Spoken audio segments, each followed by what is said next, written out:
Hi, my name is Mike. Just gonna give you a work with Jim here at Pro Marine a little bit, do some demoing and stuff. Just gonna show you some tricks and tips of using this hauler. This is basically one how it comes in the box. When you open it up, there'll be some thin line prawning document in here that gives you all the benefits of thin line prawning. Should take a read through that. Very useful. The Pro Marine products, just a quick pamphlet. The hauler, just some instructions on how to set it up and use it. Also comes with a carry bag. This is an emergency handle, crank handle. If you need to use it, it just slides over the shaft on the end and you just crank it up by hand in case your battery goes dead in your drill. Maybe you forgot to charge it or whatever happens. Tool, and then this is the hauler. Comes with a Scotty post in the bottom. Basically fits into Scotty mount. The spool here is everything's made out of aluminum, all powder coated, stainless steel fasteners, Teflon bushings, things like that. There's 450 feet of line on here. I typically peel off 125 or so and don't use it. I prawn in 250 to 300 feet of water. I don't want to have the excess line just laying around and having to crank it up. So just a little tip. Some people want deeper, maybe you want it longer, that's why it's set up that way from factory. So to get started here, basically the hauler snaps into Scotty base. They make a Scotty base with a little lock button on the side. That's the one we recommend. It holds it in there. When you put it into the base, you'll notice it swivels. Very important when you're letting your line out and stuff like that. You can be pointed towards where your trap is when you're pulling it up also. You don't want to have your line running over the edges and stuff. You want to have it over the wheel when you're hauling it up. And the friction is definitely hard on the line. There's a little knob here when you're spooling it up also to help wind your line and keep it from bunching up on one side. You'll learn to use that as time goes. Very important as well. So basically to get started, you just drop the spool in, always with the line running off the bottom, because the way the groove is made here, you feel it snap in there, but when it comes off the bottom, it's going to pull the spool into the reel and keep it tight. So there's a groove all the way down the side and up to the pulley. The line will feed through there and over the pulley. So you end up with a loop on the end. So when you get to attach this to your trap, you're basically just using a carabiner. So you can imagine this is the same loop. We just attach it to the harness, and most traps will have a harness or an attachment point. You just clip it onto it, make sure it's secure. There's all different types of carabiners or ways to attach them. There's dog snaps they use, so whatever you prefer. So make sure that knot's good, make sure that's clipped on there properly.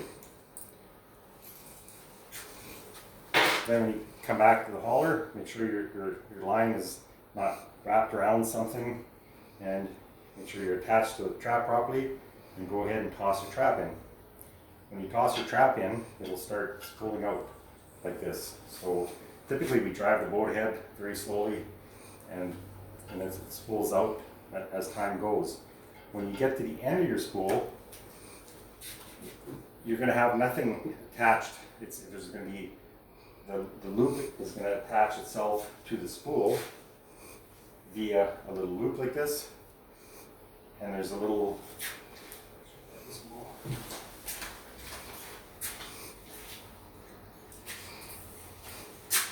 groove in the side of the spool. Basically the line has to go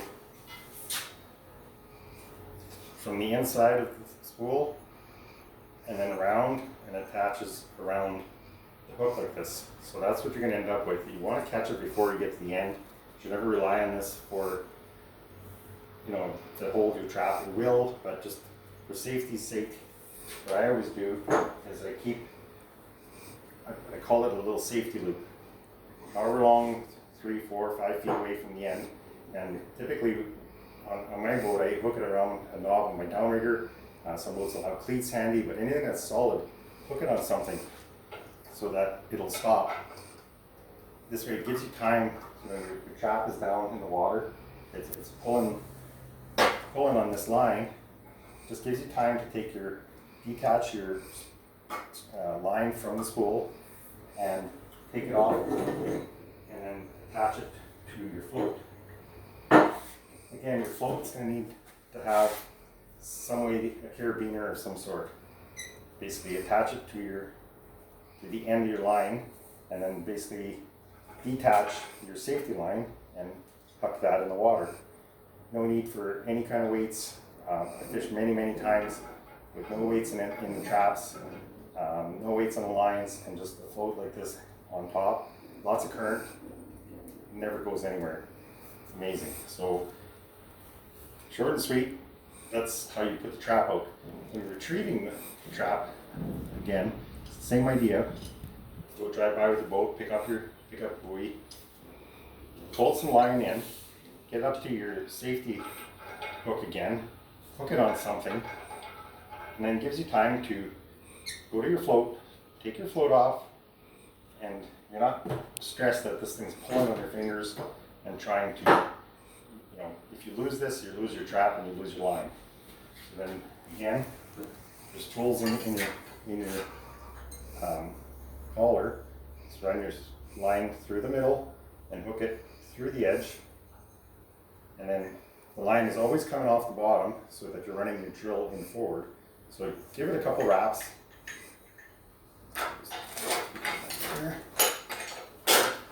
So the spool comes out. So just give it a couple wraps.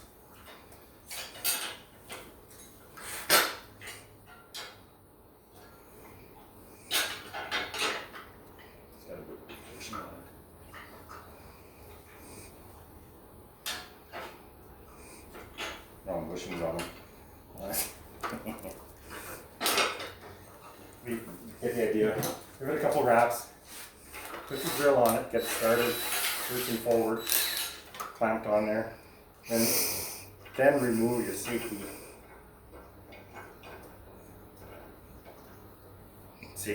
loop.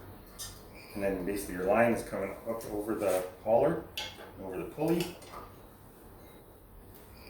and pull it up. Now, when you're doing this, just make sure you keep it pointed, and that's why swivel on the base is very important. That you can keep it pointing. Run it through the guide here to spool it up properly, so it doesn't bunch up on one side. And take your time. Don't rush this. The trap only wants to come up through the water so fast. Especially a prawn trap, the netting is small. When you drop them, it takes forever for them to go down. And the same idea when they're coming up. So take your time. It'll take 5 minutes, but run without that speed, nothing too fast, and just constant, and it will come up, no problem. So I've pulled up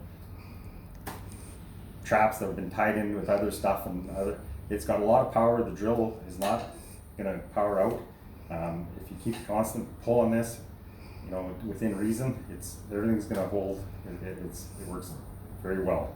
So once you get to the top, grab your trap, do what you need to do. When I'm fishing, I usually leave my trap attached to the end of the line. I empty my trap, rebait it, throw it back in, so that I don't fiddle with that end. I don't disconnect it every time. Every time you do that, it gives you an extra reason to forget to hook it back up. So that's the tricks I've learned here from using it over the years, and it works very, very well for me. So hope you enjoy.